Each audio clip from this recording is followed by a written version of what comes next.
Hello, everybody, and welcome in to Fire Pod with me, a Twin Peaks podcast friendly to the first-time viewer and rewatcher alike. I am your rewatcher, Colton Robertson, and I'm joined by the first-time viewer, Joseph George. What's up, homie? What up, what up? Always a pleasure to be here. Oh, and it's always a pleasure to have you. Today we are doing Season 2, Episode 2, titled Coma. It was released originally on October 6th, 1990, just 6 months after the Season 1 finale, by the way. Wow. Written by Harley Peyton, directed by David Lynch. How are you feeling? How are we feeling after this one? The ending really just threw a lot at me really fast, and I have to, I don't know, it expanded, not just to the birds and the owls and the nature forces, but we might be dealing with fucking aliens or what? Yeah, we got deep space shit going on. Yeah, no, I'm in. And yeah, just another.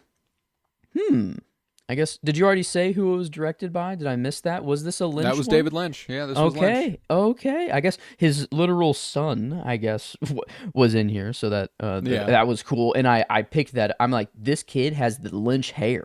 Was the thing I noticed first. I don't know why. And then I'm like, wait, he looks like a tiny version of David like Lynch. A little it's Lynch. kind Yeah, of insane. Yeah, and that's what I texted you, and you were like, "Oh yeah, that's his kid," and I'm like, "Oh, well, a literal tiny version of Lynch." Yeah, and but yeah, no, this one it was not very nice.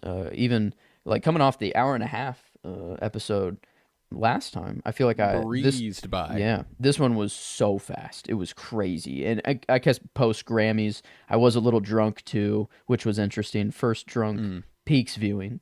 Right. But no, yeah, still we're cooking. We are cooking and just adding more to the pot, which is crazy. There's a lot. There's a lot going on right now.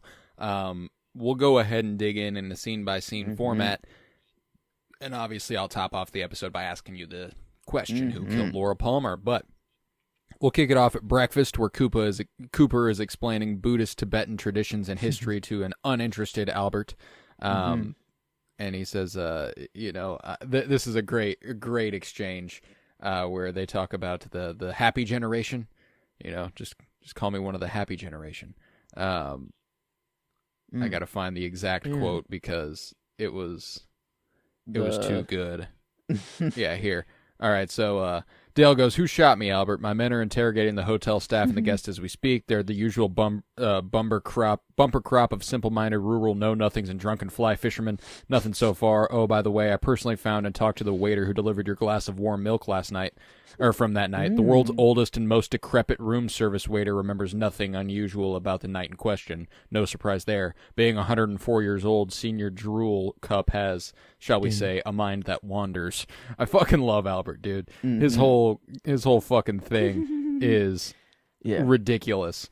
He took a big step up this episode. I see. Yeah, oh yeah. I'm digging his input now. Every time he's on screen, it is funny. I don't really want him to be punched in the face like I did whenever I first. Yeah, no, like at first he earned that punch. There's no doubt, but he's growing on you. He's growing on you. But Albert tells Cooper about the results of the autopsy performed on Jacques Renault. We were able to find beer cans, a Maryland license plate, half a bicycle tire, a goat, and a small wooden puppet goes by the name of Pinocchio. Cooper being like, "You're making a joke." And he says, "Yeah, I like to think of myself as one of the happy generation." I love it. I love the whole, and anytime there's a scene with Coop and Albert, they have the longest history of anybody for Cooper. Like Cooper, everybody he sees in the show, he's pretty much freshly met. So it's cool whenever there is kind of an old friend a little bit. But showing him, just flashing his ring, I thought that was hilarious. That like no explanation. Is it just that he wanted him to witness purely that his ring is gone, and that and just. He knows it'll come back eventually. I feel like, how does he explain this to Albert? I had a giant come in my room and take it off of me. He's like, my ring is gone, Albert. Yeah, I love the whole thing here. And the way he's like, has anybody seen Bob? This man that on only Earth you have seen. He's like, "No, not lately." And he's like, "Well, no surprises there." You can tell Albert doesn't really believe that Bob's a fucking thing. He's not a dream believer. Yeah, but no. Albert's not into very pragmatic. The dream thing. Yeah, very pragmatic gentleman, Albert. But he concludes that Jacques wasn't strangled but snuffed with a pillow. The killer wore gloves, and the tape used to bind his wrists was stolen from the hospital. Albert says that the mill fire was arson. Leo Johnson seems the likely candidate. And he also reports that Wyndham Earl, Cooper's former partner who was institutionalized, has vanished into thin air. Your former partner flew the coop. Yeah. And, I'm assuming that that's who mysterious person looking over the newspaper is. And that'd be really funny if it's just a random guy listening into the conversation. I guess it could be. But this guy, former partner, feels like it's now suspect number one for who shot Cooper. If I had to say, still could be some other people. I do have some theories that this episode actually let me go down even further on, but I think he becomes suspect number one.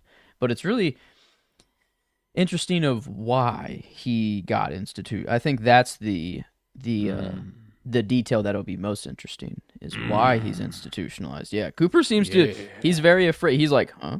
Nobody know. He's like, the fact that nobody does know, that it is unknown. He's like, oh fuck. He's like, this is not a good. Cooper's not a afraid. Good person to not be aware of where he's at. Yeah. Cooper. He doesn't show like, I don't know, the emotion of being afraid. He's always collected. The dude very like, stoic. Yeah. And this is, I guess, this person, and then the only other to get him to act that way is Audrey, which is interesting. I didn't know we'd be going down there, but I'm liking that route when we get there. It. But no, this previous partner though, that's I kind of, well, I don't know. No Diane, not a previous Diane partner. I guess she might have been just in the office or something. I still want more on Diane. But it's nice that we're getting a little bit more of Cooper's background, I guess. Yeah, a little bit more background here, and this is the first Wyndham Earl mention, and suffice to say, it will not be the last. Yeah. But nearby, an Asian man is reading his paper and watching Cooper intently. Oh, shit. Is this the same person that was on the phone calling for Audrey? Josie? Or what? Yeah, Josie, my bad, not Audrey. Oh, shit. Yeah, FBI, he knows his shit. He would know. Oh, fuck.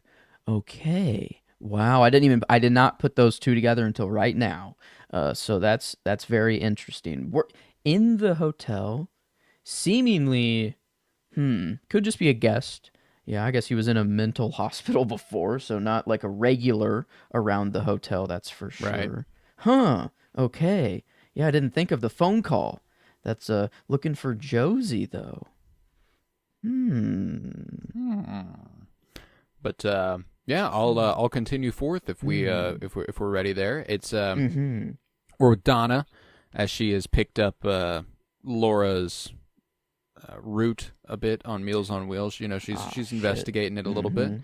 Yeah. Carrying a tray of food to bedridden Miss Tremond and a little boy wearing a jacket and bow tie sits near the door and makes cream corn disappear from the food tray and appear in his hands. Things can happen. Do you see just cream like corn on that plate? What the fuck is going on? I don't know at all where to go with this. I have no fucking clue. The thing I'm going on most is whenever Donna leaves this house and goes to the next. I think that's kind of the most interesting thing. But these people like a nice girl. I mean, there is Log Lady. We got a lot of weird, interesting characters in the town.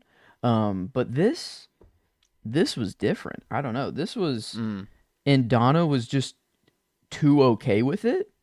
Or maybe she's just so mind blown, or just like, what the fuck? Herself. Yeah, I think she's a little freaked. When the cream corn appears, she's like, what the fuck? And Miss Tremend says, my grandson is studying magic. And they're like, And she's just kind of like, okay, sure. That's real magic. That's not studying. That wasn't some sleight of hand shit. No, yeah. no, dude, fucking teleported that cream corn into his hand, and then it disappeared. And then where did it go? Did he put it in his pocket? No, we don't know. Did he put it in his pocket? It's gone. It's just gone. And then the dude. And then he just stays there. The old lady was like, "Yeah, he just stays here. He never leaves." Do they just? She's survive? talking about Mr. Smith next door. Okay. Mr. Smith never leaves. Okay, that's a good clarification then. Yeah. But yeah, this dynamic. I don't know. Like, do they? What? Whose kid? I mean, is you'll learn this? a little. You'll learn a little bit more about like, these people. Yeah, it's not. They're not a huge part by any stretch of the imagination. They're just kind of one of those like, what the fuck was that sort of things. But there's a significance. I won't dive into it yet. But yeah, she tells him to go inquire to Mr. Smith next door, and the boy says, "J'ai un âme solitaire," and Donna goes next door and knocks. And leaves Solitaire? A note sounds like alone, if I had to guess. Yep, lonely. Okay, Alone. okay. Yeah, my French is... I don't know any French. Is that even French? I don't know. It is. Okay. Do they you know do, the full translation? I do know the full translation. I believe it's "He is a lonely soul." Okay. Okay. Yeah. I mean, that's at least right now. Mr. Smith feels like a Bob. But the Leland detail of it being next door neighbors with his parents, is this that area? I don't know. And I don't know if I'm thinking too much into the weeds there. Well, and we'll dig into that later, but if Leland remembers this exact image of this exact man from when he was a kid. Yeah, the dude is not a human. The dude is an entity. I feel like he just is kind of the devil. I feel like Bob is the or a beware a avatar. Bob. Bob is he's suspect numero uno. That's for sure. Even though no one has seen him on Earth yet. Ronette truly. I mean, she has seen him. Madeline has seen him. Sarah has seen him. So but never on Earth, which is interesting. Never in actual reality. So yeah, I think the last image of Bob in this episode is definitely one of the last images of Bob in this episode is definitely one of the most important. No real way to quantify how the fuck Maddie was seeing him there. Yep. That was. But yeah. I guess it feels like he is just kind of a supernatural, like a dark force. I don't know, but just definitely this force of evil. Right. And it feels like Mr. Smith. I don't know. It feels like we're building up to a little like this mysterious guy who doesn't leave his house. Nobody's seen him.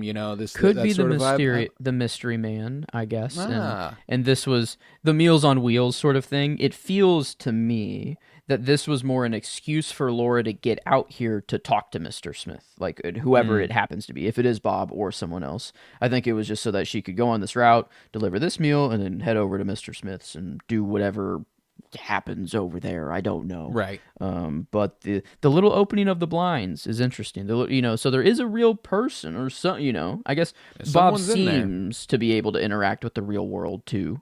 But someone's in there. Mr. Smith. We'll be sure to get back to Mr. Smith one day. Yes, Mr. Anderson. But we'll head to the hospital, where in Ronette's room, Harry and Cooper read the instructions before adjusting the stools, which is super fucking funny. There's just a little moment where they're figuring out how to adjust the stool is great stuff. God. Yeah. You have to read the instructions on the bottom of the chair. Just poor Ronette. She's hearing all of this, even though she's in shock still. But she's like, "Holy fuck, guys, really? Like, really, guys? Fucking morons!" Yeah, no, it's so good. It's so good. But they sit next to her, and Ronette denies that Leo was the man that hurt her. Was this the man that hurt you? Shows a picture of Leo. She goes, "Nope." And when Cooper shows her a sketch of Bob, Ronette reacts rather negatively. Yeah.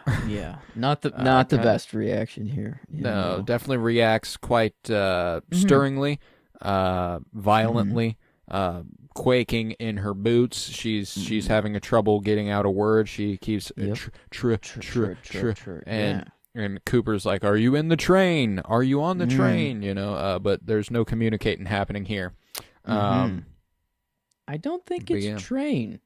If I don't know, I was it feels with the end of the episode as well. I did have a rewatch of the episode this morning, more in a sober mind, so a lot more thoughts could be formed. But with the end of the episode, the start of a TR, the only other word that comes to mind is trap. Cooper's walking in. He seems to be walking into a trap, at least at One-Eyed Jack's. I don't know if it's the same. It feels like all of this is kind of a big thing to get Cooper now. Is kind of my big. If I have a big theory, I don't know. But that's the only other word that can come to mind of what she's trying to say. It was trap instead of train. But yeah, it feels.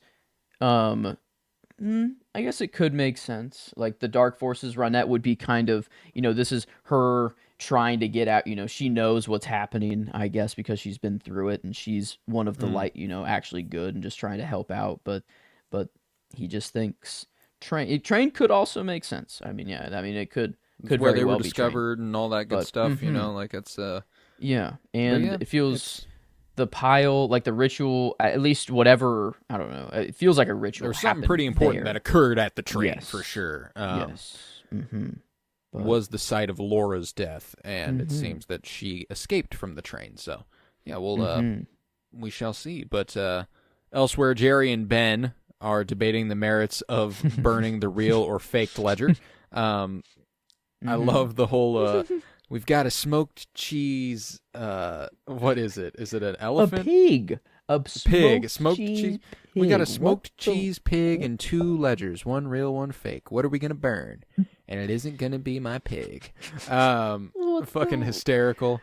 And them sitting there just kind of like, well, you see, it benefits us kind of either way. It appears seems that we're 100% certain that we're unsure. Yeah, Jerry. Yeah. I don't know. I love me some Jerry. Dude, Jerry's funny, dude. See, it appears that both scenarios hold merit. Yeah.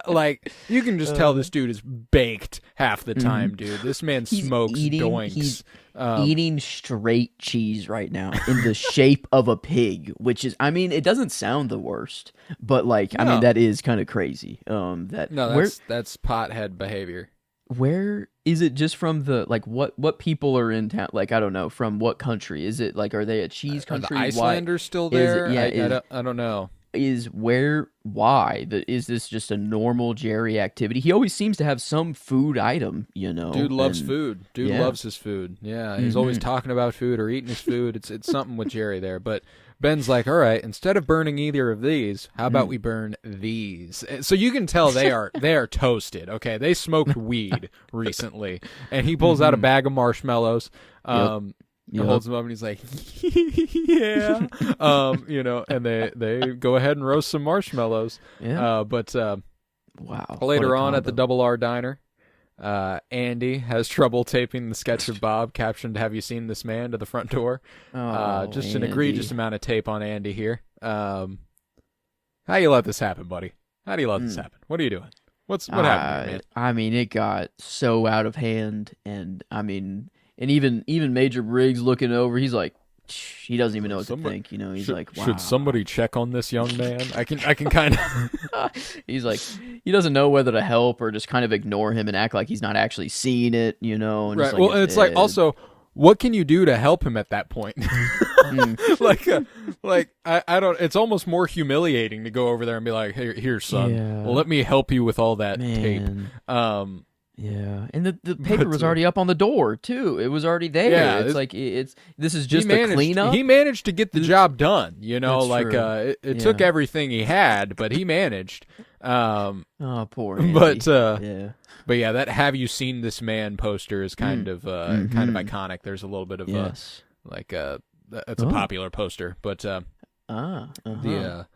okay.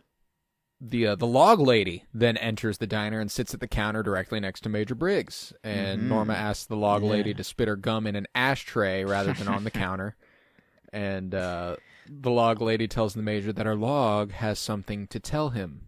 And he's like, well, all right, what does your log have to say? He treats it with respect. Yeah. He doesn't dismiss it.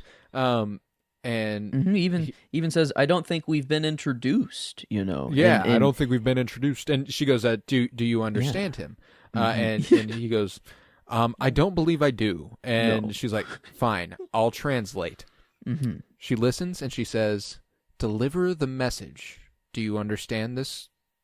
And he goes, funny enough, I do. This kind of broke his brain, I feel like. He was like, wait a minute, what the fuck? He's like, huh? He's like, the log got some shit on him, bruh. Yeah, he's into some. I feel like we've gotten we've dipped our toe into the water of what the work he's doing. Actually, this is what he's just allowed to tell Cooper or whatever. But I think the camera kind of sits on him, and he's like, all I'm permitted to say. Yeah, he's taken back by this log, though. I think he knows more than the average person. He knows we're getting messages from deep space and shit. I think that's why he's like, well, I'll entertain the idea of this log. He's lived in the town. He knows Log Lady. He just hasn't had the chance, I guess, to really hear from the log. But yeah, this was I don't know. I didn't think we would get the message in this episode, but I'm very, very glad. Yeah, we did. Right. I thought it was going to be more of a mysterious. They do a lot of long form. This happens one episode, the payoff for it's the next, and that sets something up, and it happens the next episode. It is always kind of surprising whenever something comes to fruition within a single episode. But we'll head over to the sheriff's office now, where Andy is telling Lucy that he had applied as a donor to the Tacoma Sperm Bank, and they told him that I am sterile, and I can't have babies. Yeah, bro said at first he didn't even know what it meant. He thought he didn't have to take baths anymore. So does that also mean that he doesn't take showers? He only takes baths? That's hilarious. And then but pretty a lot of character building here for Andy here. A lot of world building. But it's hilarious. Whales. First off, sperm bank. That's what he thinks it's for, is for sperm whales, or like what is the logic that he was going to a sperm? What did he think he was doing? Like what does that mean? I like whales. What does that mean when you're I don't know. But this was. I think he thought it meant that they had whales there. Wow, but, is that what he went in the back room and looked at pictures of to get the deed done? So he's just looking at whales though. Yeah, I don't know, but this was an incredible, revelation. No, it means I can't have babies, so I want to know why and how you are having one. Yeah, and Lucy is like, fuck, there's she's a little bit of the shit. Yeah, she's like, damn, this is not a conversation I was hoping I'd be having. Yep. And in the sheriff's office nearby, Truman has Hank sign in for his parole and tells him to keep his nose clean for another week. And after Hank leaves, and Hank's a fucking asshole during this sequence. It's such a, stuck in high school loser behavior here. It was so shitty. And still we get a little bit of a... I was going to say, still the 3 domino. I guess Leo's not quite dead yet. I was thinking maybe he's in a we would see the 4 the body because he count, shot Leo, but he's not dead. So maybe he does. He needs them to be gone if that even is a thing. He's diligent. He's specific about his die, or his domino. But yeah, that was a nice detail to know that Truman and Hank were high school buddies. Grew up together, and he was even a bookhouse boy once. One of the best. Yeah, was one of the best which of us. I call bullshit on, by the way. There's no fucking shot. Well, I guess maybe he's a man of action. He's not afraid to do what needs to be done, and I feel like vigilantism was he had a little too much ire. Yeah, I feel like he was. At least at the beginning, people were like, "Yeah, we like the spark for the book." I don't know. Did they create the Bookhouse Boys, or does it go back further than them? I wonder about that. But it feels like I think they've already revealed that it does go back further. Okay. I think they've already said that our fathers before us did it, and stuff like that. Sick. Like Bookhouse Boy is a coveted title in Twin Peaks. Like they. They want that shit. But I think this is a cool little world building or character building moment for Hank too, because it at least gives you some insight why Norma would ever have been interested in a guy like him. You know, like at some point he was a good dude, seemingly enough for Truman to be like, he was one of the best of us. You know, like that's cool. Lets you know a little bit. He's a fallen angel of sorts, but it is then that Ben Horn phones and reports that Audrey Horn has been missing for 2 days. And they're like, and you're just now telling us. All right, sure, Ben. All right, he doesn't even really care. He's like, it's just been brought to my attention that I haven't seen her in a while, and something like 2 days or something. I don't know. Like, yeah, she's missing. And Cooper is the one who's actually like, fuck. Like the actual reaction the father should have is the one Cooper's having. But yeah, no, I loved the piano dong and then just the zoom on Cooper, and he's like, fuck. But yeah, this. Yeah, what? Good stuff. Good stuff. I don't know. I guess that's. But yeah, not time for schoolgirl games or whatever. Yeah, I don't know. This was a very nice advancement on the Cooper and Audrey storyline. This big season. Time, big time. But it's then that Jerry brings in the unsigned insurance policy to Ben and explains that Catherine would not sign it because of concerns about the beneficiary being Josie. They decide to call the Icelanders, and Leland enters. And Leland's coming in with some ideas about what to do with the Icelanders, and then Ben's on the phone with him, and he's like, wow, what a coincidence. Einar tells Ben that Leland had called to tell him about the fire, and Ben and Jerry calmed the concerned Einar down. Ben suggests that Leland confine his activities to preparing his tax return, and Leland then sees a copy of the sketch of Bob and says, wait, I know this man. This was the man who lived next door to his grandfather's summer house at Pearl Lakes when Leland was a little boy. And Leland's like, I gotta go tell the sheriff. And Ben looks at Jerry and is like, will you kill Leland, please? Yeah. It felt pretty genuine. Like that. I don't know if that threat is genuine, or if it's just like, well, he's our lawyer, we can't really kill him. But it feels like this, because he did kind of go behind, like he was doing business, you know, it wasn't just doing lawyer shit. He was, you know, he told whoever about the fire, or, you know, or something. But I love that line from Jerry, right there, of like, is this all, you know, is this real, or is this all some twisted, just a very strange dream? Like, man. And very quintessentially Lynchian there, and Twin Peaksy. Yeah, that's I wonder if it goes deeper than that, because like I feel like it's related to Bob. Like he's like, how the fuck, like he's saying that because like, how the fuck does Leland know Bob, or something like that. Like maybe Jerry recognizes or what the fuck, Ben. Hello, yeah, Ben and Jerry. Is this how real, do I, Ben? So I feel some strange twisted dream. I feel like them being, you know, the greedy fucks they are, like I feel like they might be in with Bob, you know, like they might be cool with the evil and everything. So it seems, you know, I don't know, maybe Bob is just killing and operating on his own, I don't know, doing his own thing, but it would make sense, I guess, if they kind of have a mutual relationship. But yeah. Yeah, because that line was what did it. I guess I haven't thought of it until like kill him, and then Jerry saying that felt like that. If Jerry even knows, it might just be a line that they're inputting in there. But I feel like if Jerry kind of has an idea of what's going on, or like how this is all sick and twisted, then like I don't know. I don't know what. It is just probably a money gain, you know, nothing else other than that for them. But why Bob? Why Bob would be okay with it? Like, why would it feels like Bob is more of just like he's gonna do what he wants. He's not in it for like scheming and all that. There's no real plan. It's just darkness. Yeah. Yeah, and also the way Jerry says that, I still took it to be his like ramblings of a stoned man. Is kind of how is this real, Ben, or is it some strange twisted dream? You know, I don't know.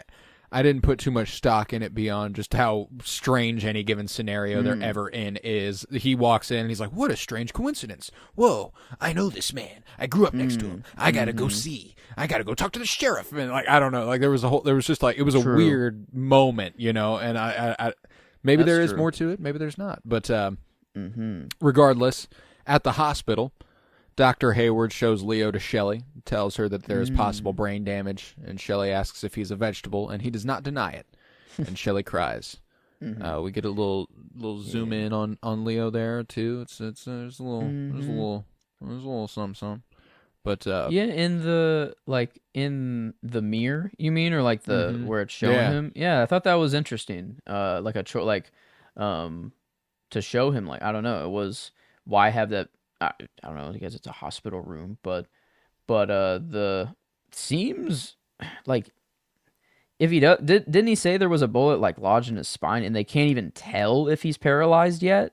Like he has to wake up first in order to even tell. Like, so I guess because he can't voluntarily move when he's comatose. Dude, he's so well. I guess I thought it was that there was a bullet like somewhere in his spine or something like that, and then and then that like I see, like, I guess this is in a little bit whenever they plan of just keeping him there and making the money off of him, but they're for sure, if they do that, if that actually does happen, they're gonna come home one night and he's just gonna be fucking gone, and then we're gonna have just random Leo on the loose again, and it's gonna be slasher film type shit. Oh my god, yeah.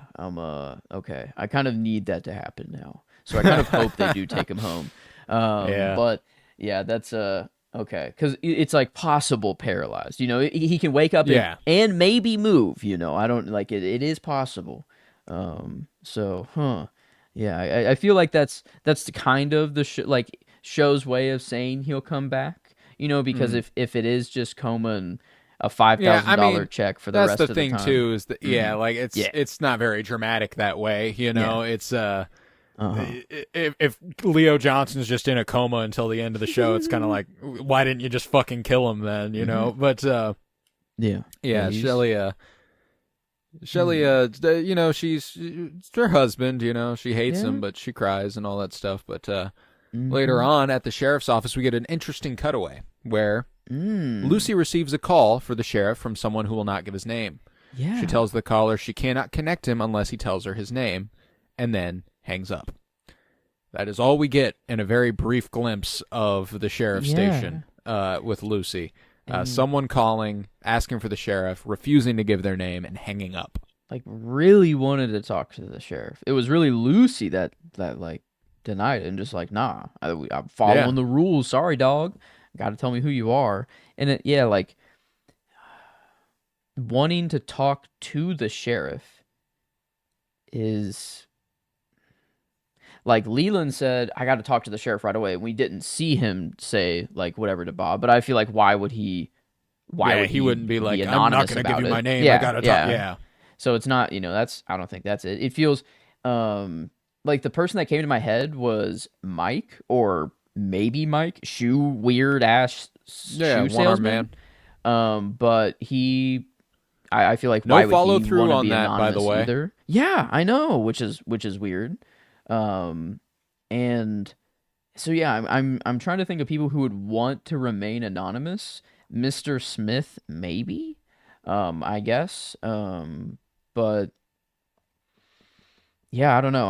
I'm lost as to who it could be, and as like why they would want to be talking to the sheriff. Like, I feel like if it's someone mysterious and bad, or doing weird like stuff, why would they? I don't know. Is this a like, hey, I'm planning on doing the, is it a bad call, or is it a just, I don't know.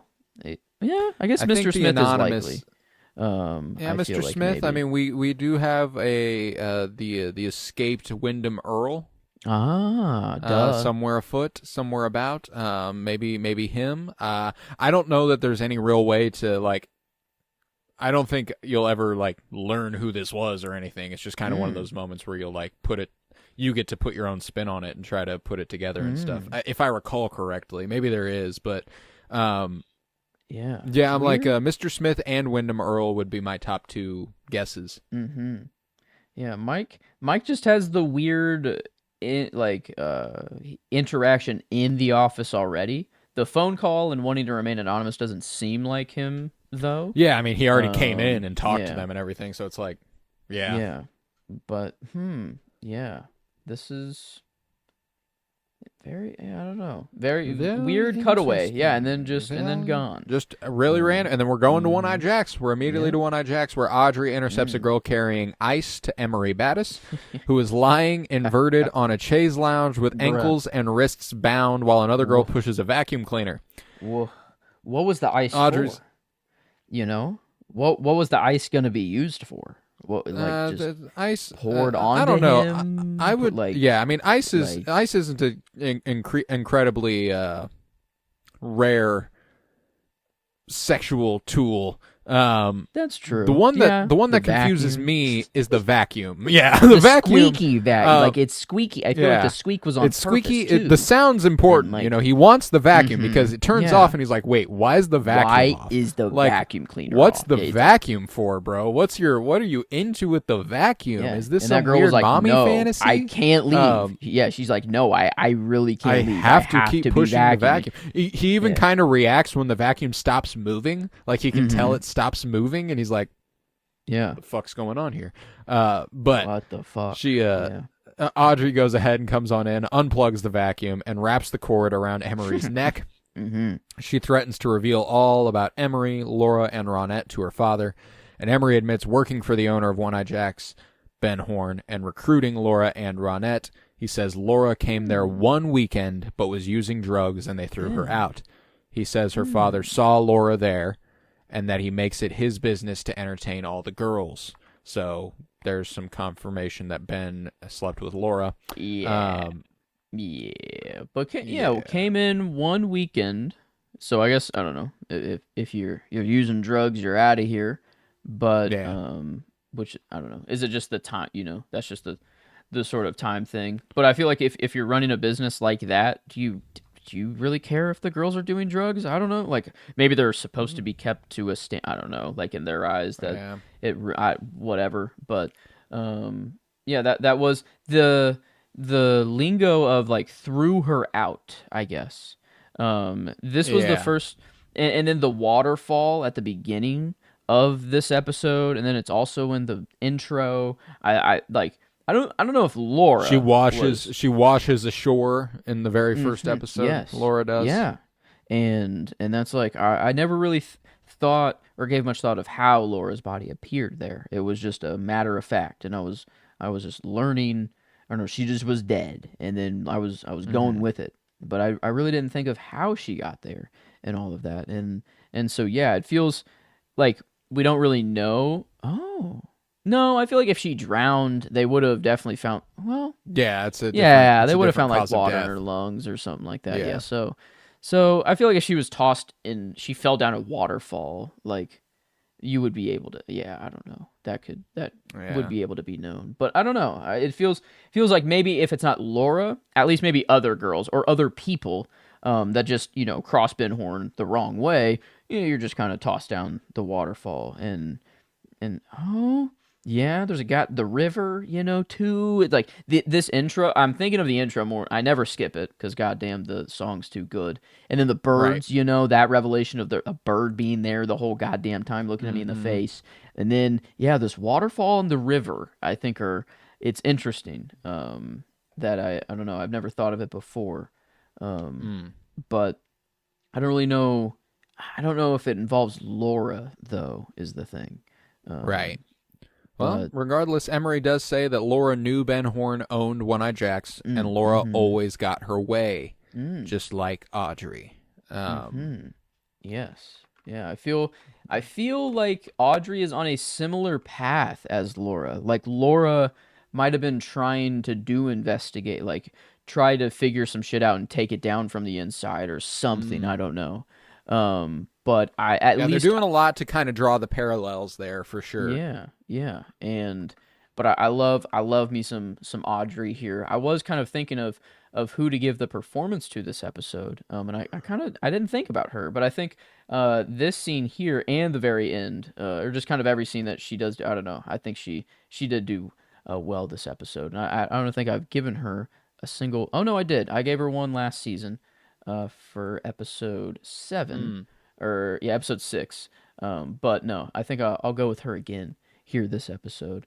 For I don't know. I think we were kind of like talking like there's no Shelley Johnson is just Shelley Johnson. It's it's hard to compete with Shelley, but Audrey just kind of has something else. I don't know what it's kind of her whole thing. She's got there's an allure about her for sure. Yes, she's very just gravitating. But I think this episode she did really well. I don't know. I was kind of searching for a performance. I think this episode,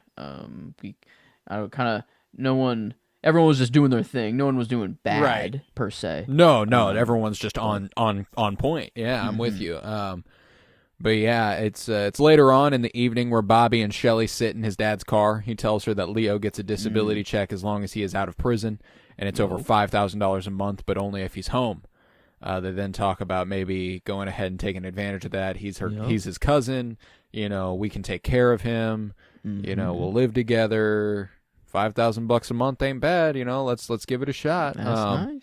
And it's a real hot and heavy scene. Just ridiculously hot people. Whoa. And oh my God. I love when he's like, we should get into another car or something like that. Like they need more room or something. Oh my God. Okay. Or like, let's get into the other car then. Yeah, she was.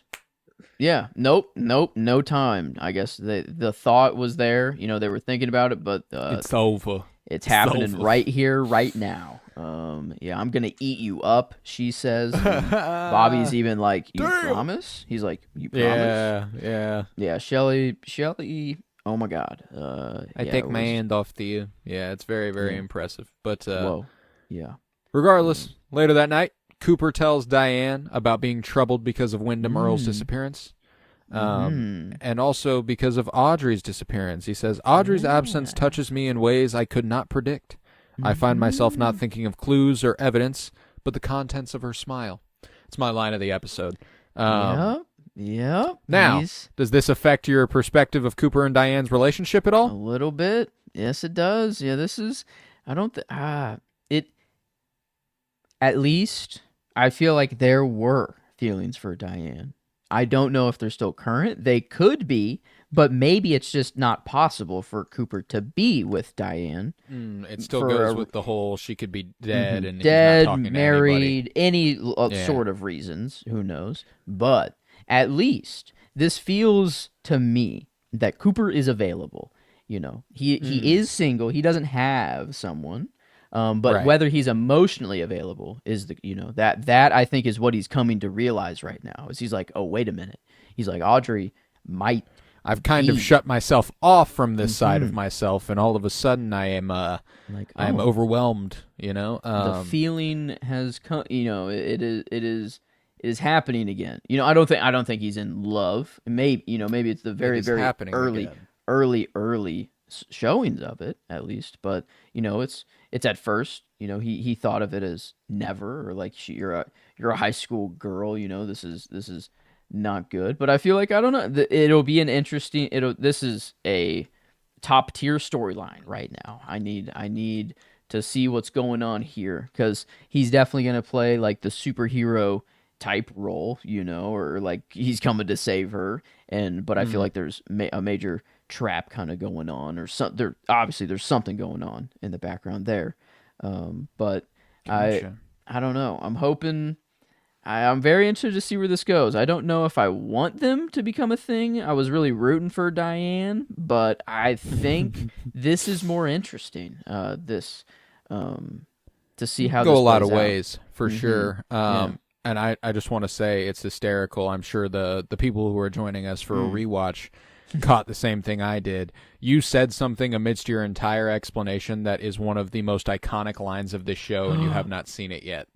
Whoa, really? I can't. I can't even think of. I'm not going to tell you which it was, but awesome. I was like, no fucking shot, dude. I mean, the show's entering my dreams now, so I think I have. I've entered a different state. There's some ethereal connection. Yep.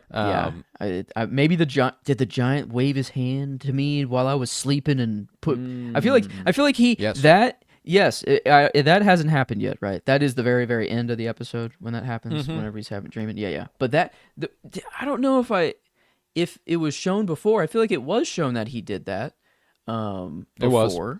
And I can't believe I never clocked that. Like he's like controlling his dreams. Like he's just straight up like beaming him up. Yeah. And does that happen all the time, or is it just whenever it needs to happen, or like does he need to be there in order for it to happen, or is it always happening? Like is that what dreams are? Is just aliens fucking sending us messages and shit? And so I don't know. It was crazy that this was the first time that occurred to me, because he has definitely done this motion before. I feel like. He did it right before Coop woke up. Last episode, and then he was like woke up to see him, and he actually immediately goes, when he does that, he like waves his hand over his face. Cooper wakes up and goes, "I'm not dreaming." Yeah, and the giant goes, "No, you're not." You know, so there's an interest. And again, this isn't something they're ever going to be like, and this is why he does it. So like, we're free to kind of go over that, but yeah, I think that there is definitely a correlation, obviously, between him sending him messages and doing that. Maybe the message here is that it's not a dream. It is explicitly beaming him images, expressly beaming him information, just in a different way than he did previously, where he woke him up and talked to him. I love all of like that. These are like storyline thing. Like this is just what's happening in the story. That we're dealing with this dream realm but not the vision realm now, or like or it's just their natural ability coming from, I don't know, like, and I think it's only natural for me to think this giant is like the where all these deep space things are pointed at from Major Briggs, working on. I feel like there could be another or life form out there. I don't know, but it feels like these are the peeps. These are the motherfuckers. Yeah, bro said the owls are not what they seem. He's about it, and I guess it was just one of his things he said would come true. And it's kind of a gimme if he's like, yeah, I sent that message. I literally know it's coming true. But I guess I mean, he knows the future, that he'll eventually get it, and Briggs will tell it to him. So there's more going on there. But I feel like they're the aliens or the other people. Yeah, does that just mean that they can just teleport? They just go wherever they want, Let me call back a ways. I believe it's in the first. Oh, let me make sure I'm right here. I don't want to spoil something if it's not happened yet. Okay.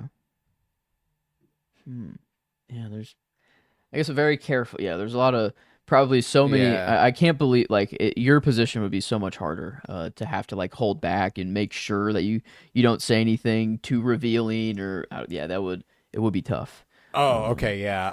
I watched it recently. Well, that's because it was in my rewatch with Emily, not this. So okay. I will not say that line. Okay. Because I would be giving you something a little bit more than you're supposed to have right now. But yeah, it's an interesting concept, and I really, really quite enjoy it. And like the fact that the show only gets better. Now, wow. I'm not gonna lie.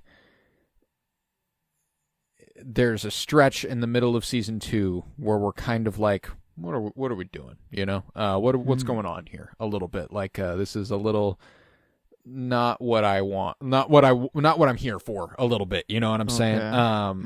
But then it gets really, really good, and then season 3 is fucking incredible. So yeah, we'll dive back in. But Anyway, after Coop tells Diane about Audrey and the way that this touches him, Major Briggs visits and tells him that he has a message for him. He explains that his work includes maintenance of deep space monitors aimed at distant galaxies, and they routinely receive communications that are gibberish, noise, space garbage. Among these, one clear message that came in late Thursday night or early Friday. Cooper goes, "That's about the time I got shot." Mm-hmm. He says, the message says, "The owls are not what they seem." And then, later, more gibberish and repeated many times, Cooper, Cooper, Cooper. Yeah. Around the time he got shot, so like his mind is going through, but also the giant visits him. The giant visits him during that time. And he tells him the owls are not what they seem. Are not what they seem, yeah. Time. So I wonder if, like, this, at least the most logical thing, which is crazy to say logical here, right. But the most logical scenario is this giant lives in a world, far, far away, and we do have telescopes pointed at that world, and he is living in his world, or maybe he doesn't even have a world. I don't know. Maybe he's a dimensional being sort of thing, but it feels like he's teleporting or whatever his consciousness to Earth to come here. And I feel like it is that connection that the telescope is like picking up, is his like going from his home planet to Earth to tell. He's basically intercepting the message that Cooper got instead 100%. of the but alien. Yeah, just not giving purely. It to Earth. Yeah, I guess very. Because it's not like it says everything the giant said, and it's not like the giant also went Cooper, Cooper, why did Cooper, he go, Cooper, Cooper, Cooper. That's true. That's why I'm like, I think you're onto something. I don't think you're way off base by any means. But that's what's interesting is that I would think the same thing, that we are intercepting the message, but it doesn't have the whole message, which is what makes it like. Why is it picking up these specific terms? I guess my other theory, the Cooper part, it feels like if there is a good kind of force, like Cooper seems to be like one of their main avatars, or kind of, like they run through Cooper. They trust him. The dream realm. How many times did it say Cooper? 3. Which is interesting. Okay. The 3 secrets that'll come true. I don't know. 3 just felt 3 Coopers, interesting. Right. Yeah. Cooper. Yeah, it feels like he is important. Like, very. And the dark does not want him. Like, he is. The dark knows that they want to eliminate Cooper. Yes. Yeah. And I don't think Cooper is aware of this, but the dark is. Like, yeah, if Ben and Jerry and all of them are in with Bob or the dark and everything, I guess that would mean that Hank is by proxy too. And because Hank said a line, he says, "Nice to see you again," and looking straight to Cooper. And like when he, and that was, it felt weird. And even Cooper was like, interesting fella. Yeah, like, is he alluding that he's the one who shot him and shit? Exactly. Yeah. That was the first. Yeah, I'm like, okay, did Hank shoot? Yeah, did Hank shoot him? Hank's a little tall for Albert's assessment. That's true. 5'6", no way, or whatever. Yeah, what was 5'6" to 5'10". Yeah, okay. It's a 4-inch range, but I do think Hank's is over 6 feet tall. Yeah, or about Hank's 6 a tall feet. dude. Yeah, so okay, that's fair. Unless he was squatting while he shot. Yeah, I don't think so. But so but that was the first time where I'm like, oh, that was a weird line of nice to see you again. But maybe it is this kind of like they all know about him, and they is this why his previous partner went crazy? Is like he tried to do this dream shit, or like, I don't know, was like a super staunch like Albert, like not going along with it, but was his partner, and it seemed to work all the time, and then he's like, oh well, maybe there is some shit to this. And I feel like it's Cooper is talking like way too much about the mystical stuff, and he he just takes it as like an ability he has. It is nothing. It's fact or to like, him. Yes, Yeah. it is fact. And Albert is, has anyone seen him on Earth? And like Cooper's just like, nope, not yet. Or just like it like still thinking like it is going to happen. But it's like, yeah, no, it's not weird that we haven't seen him. I still know he's real and everything. So yeah, he'll be around. Yeah. Mm-hmm. But so yeah, it feels. But the search for Cooper could be really interesting. But it feels like he's unaware of it. If I had to get like the current way I think of it. But yeah, I think Team Dark though definitely Bob being spearhead, if not the devil above him, if he isn't the devil, and then like Ben, he's not Jerry, the devil himself. Yeah, Ben, Jerry, Hank, maybe Catherine, the earthly avatars. Yes, could be on that team as well, I guess. But yeah, that's kind of I guess the only read I have on Cooper, or like what that could mean, or like why it's right. Yeah, only part of the message, and yeah, I don't know. It's strange. It's strange to be sure. But we'll head then to the Hayward home where James, Maddie, and Donna record a song. Just you and I. James has quite the register. He can go high with it. I did not expect that to come out of him. Is that him? Is that actually him? I'm pretty sure. Because, I mean, the pitch was so much higher than I thought it was going to be for him. But, and also, I don't know why these mic stands were cracking me up as much as they were. It's just the idea of making a mic stand for this very purpose. Like, it didn't look like they could extend to be normal height mic stands. No, they like sit on the ground. Yeah. Yes, and I guess recording instruments and stuff is a thing. Like you need to do that, but like I don't know. It was just. You could probably set it on a desk. True. And speak That's into fair. it if you want. Yeah, but just this whole idea of just sitting down with two separate microphones, looking deeply into each other's eyes, and recording a song, I think is just hilarious. Like that was. Oh, and is that what people Donna were doesn't doing? take kindly to James and Maddie's exchanged glances and she runs off and James follows and she immediately pounces and makes out with him for a second and is like it's very, very hectic. There's a lot going on. There's old feelings bubbling up. There's a lot of stuff happening, but it's then a phone call comes in for Donna from Harold Smith. As she is taking this call from Harold Smith. Oh, yeah, I don't know if you'd had that information yet. His name's Harold. It wasn't before. It was she just wrote Mr. Smith on the letter, and it was always Mr. Yeah. His name's Harold. But yeah, she did say Harold here. Yeah, that is right. Or I guess it was revealed then. I guess I remember his name was revealed, but I forgot it until this moment.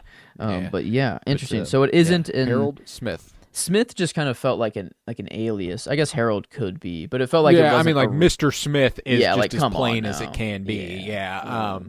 But Harold Smith. And as this phone call comes from Harold Smith, Maddie has a vision of Bob. Bob.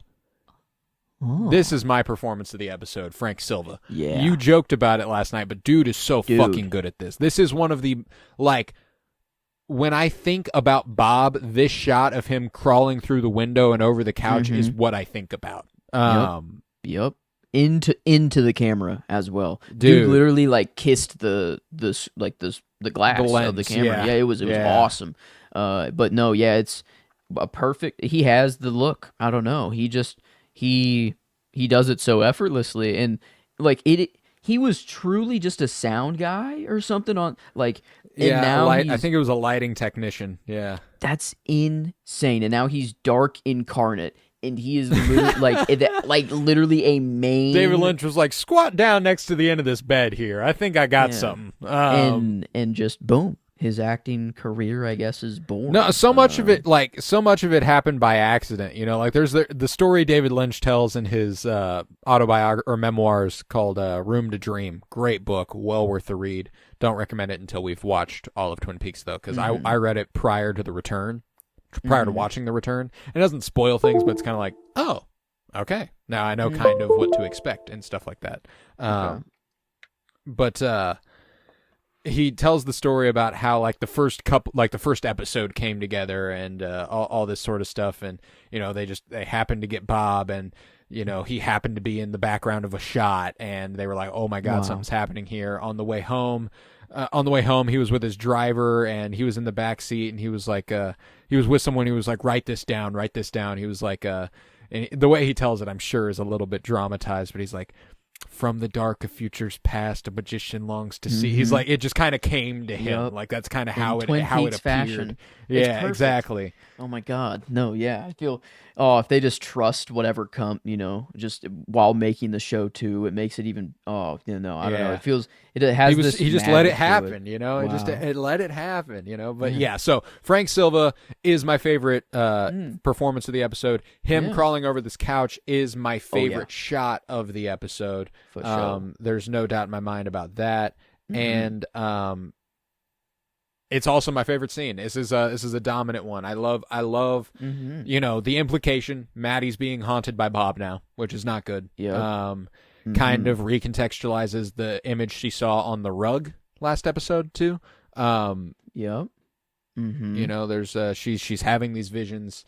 Bob is haunting her. So it's not just the it's not their last just name? the house. Just their house. Yeah, it's not just the Palmer house. Hayward, the Haywards. Yeah. But it could still be related to the Palmer house. The phone call. Because Maddie was there. James and Donna obviously don't see Bob here.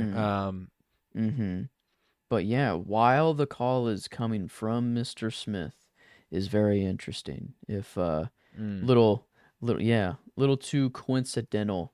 Maybe he's literally calling and sending phone whatever whatever waves travel through the air for a phone call. I don't know, radio waves, and then it happens to send a little bit of his dark energy too, and I feel like him creeping up, crawling over, that's just his idle mode. That's just kind of, he's always in creep mode. He loves fear.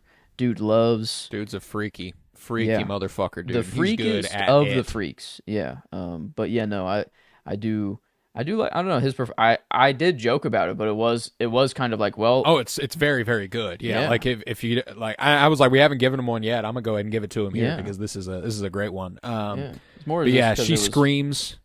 Go ahead. Sorry. It was more. I was just gonna say it was just one shot. Like it was like, do I really truly give this man the performance for the episode for just no lines spoken in one thing? But it was I don't know. It's that physicality, man. The way he slithers is fucking weird, dude. Just the way he moves is creepy. It's all weird, man. I like Frank Silva as Bob a lot.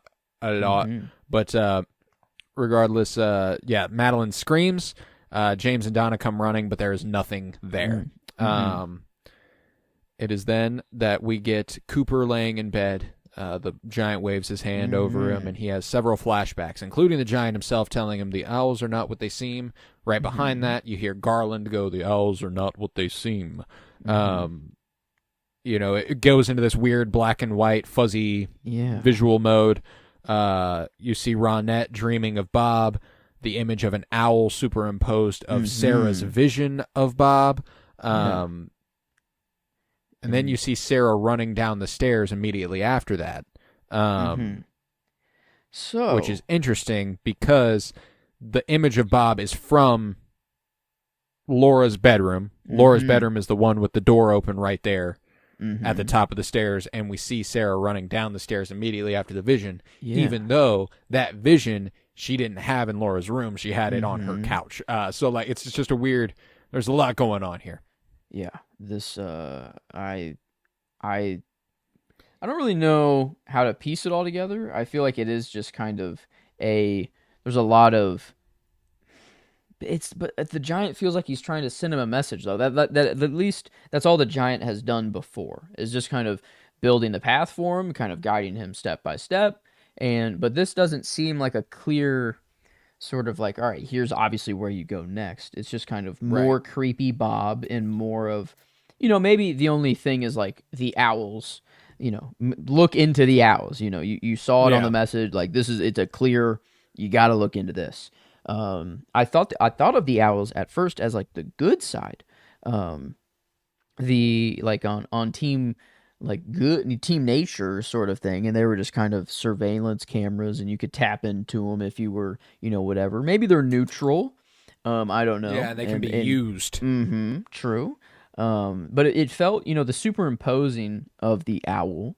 Like the felt owls like, are Bob almost. Yes. Like that's either they are him, or that at least he's using them. Like he is, I don't know. He knows, I guess, is kind of what it feels like to me. Is the point of this, is that like he just knows all that kind of goes on if there is life around for him to I don't know, see it. I guess. But yeah, the vision does conclude with an image of Bob laughing, cackling, walking on like a treadmill in a black landscape. Great imagery there. Again, great performance by Frank Silva. Yeah. But yeah, no, it's the stairs, man. That stair shot. I don't know why it always gets me. I think it's just that like Laura used to live up there. That room is empty now. Like there's just such a haunting emptiness to that shot that always gets me. Creeping. He's always creeping. Why is he at the end of the bed? Why, he's creeping in, creeping in. I'm creeping. Why is Sarah running down the stairs? What is she running from Bob? Did Laura originally see Bob at the foot of her bed, or like that? I don't know. We have heard Donna say something about how Sarah and Laura were both weirdos, Yeah. That's true.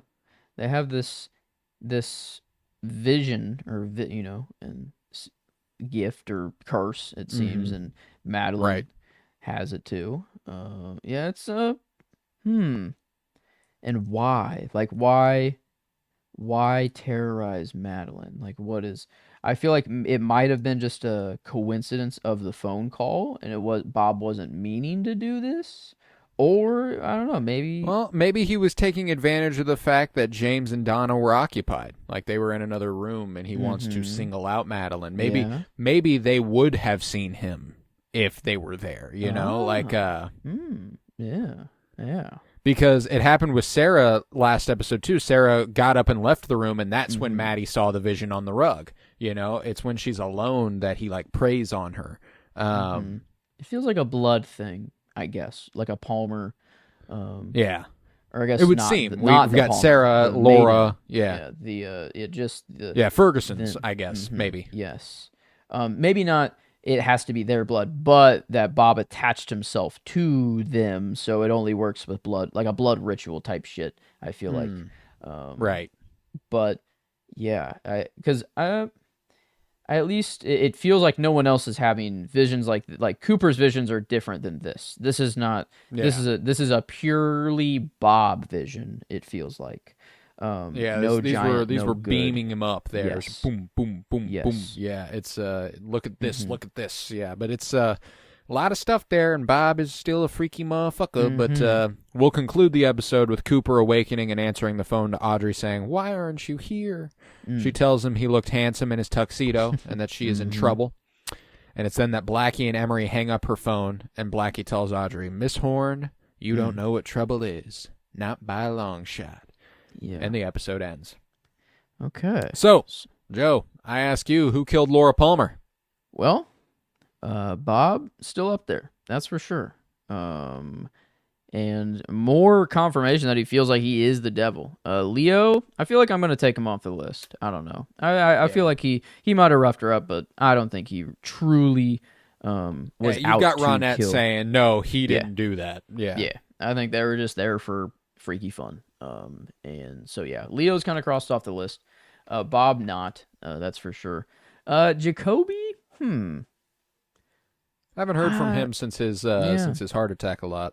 I'm still suspicious of him though. I feel like he's a player, more of a cuck player, more of a watch type thing, more of a just maybe wanting it to happen for a reason unknown. I'm still suspicious of Mike, even though he's just a weird fuck. Emery for sure now after this. At the very end, him being with Blackie and they're planning something back there. And yeah, Ben and I guess maybe Jerry. I feel like Jerry's just kind of along for the ride. He wouldn't have actually given out the order, but Ben, I feel like yeah, Ben, especially after this, even if it wasn't a sincere kill Leland, please, dude is fine with I don't know giving out the order to kill Leo, and people before. So I feel like he's still up there. But yeah, basically just crossing Leo off, I guess, is really the only update. Mr. Smith, I guess if he's a different person than Bob, I don't know why I'm kind of really just assuming they're the same person right now, but he could be this Mr. Smith could be this mystery man that we've seen all masked up and gloved up and all of this the whole time, and not Bob. So yeah, I guess I'll throw Mr. Smith in there, but I'm like I don't know why. I just feel overly confident that they're the same for whatever reason. Well, trust your gut. This is something we've come to be fond of on Fire Pod with me here. So maybe you got to go with it. A true devout follower of Bob, if someone else. I feel like. But and then this is the look that Bob has. This is the person he does his acting through if he needs to do it in person on Earth. I see. Stuff. So like a possession sort of vibe. Like Yeah. Bob appears as this guy. Yes. And this guy, the long hair freaky dude would be Mr. Smith. If Mr. Smith just kind of kicks it there. Yes, because Bob is.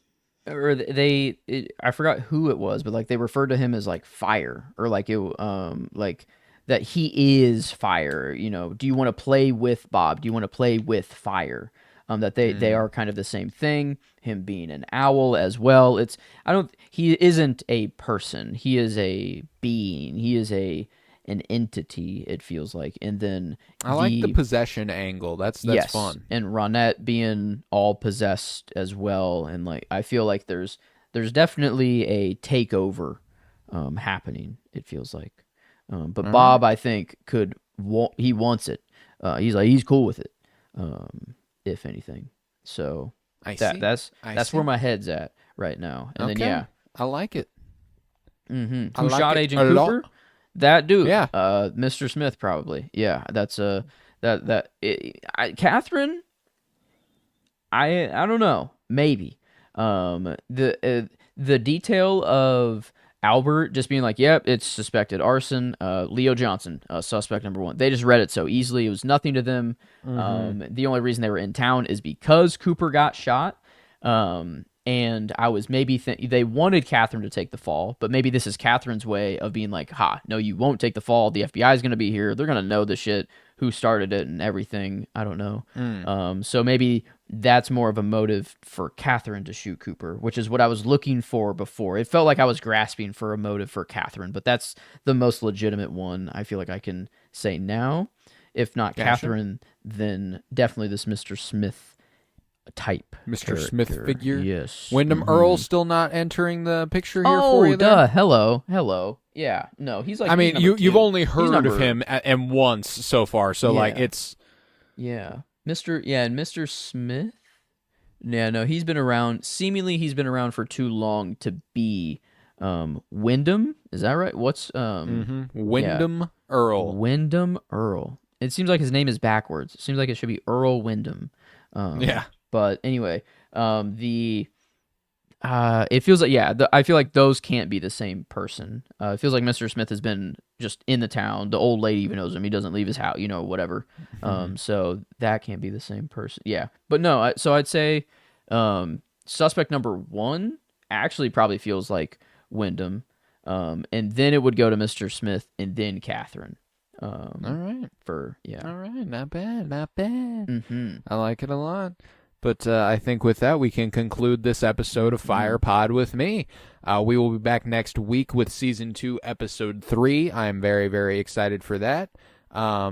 In the meantime, I believe we are in the midst of covering Mission Impossible, which I am having a great time with.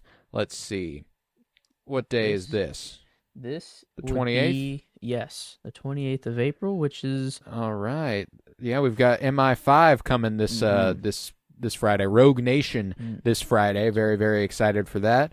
Andor kicked off last week. We've got a little fulcrum coming for you on every Friday also. Last week was episodes 1 through 3 as they're doing the 3 episodes a week. And this Friday will be episodes 4 through 6. So you got that to look forward to on Fulcrum, a Star Wars podcast. But yeah, so Sentimentalist, Mission Impossible, Fulcrum, Andor, and here, Death by Television, we've got Fire Pod with me. Twin Peaks podcast. So keep on coming back. Share this with whoever you know that has watched Twin Peaks. Share this with someone you think should watch Twin Peaks, which is everybody.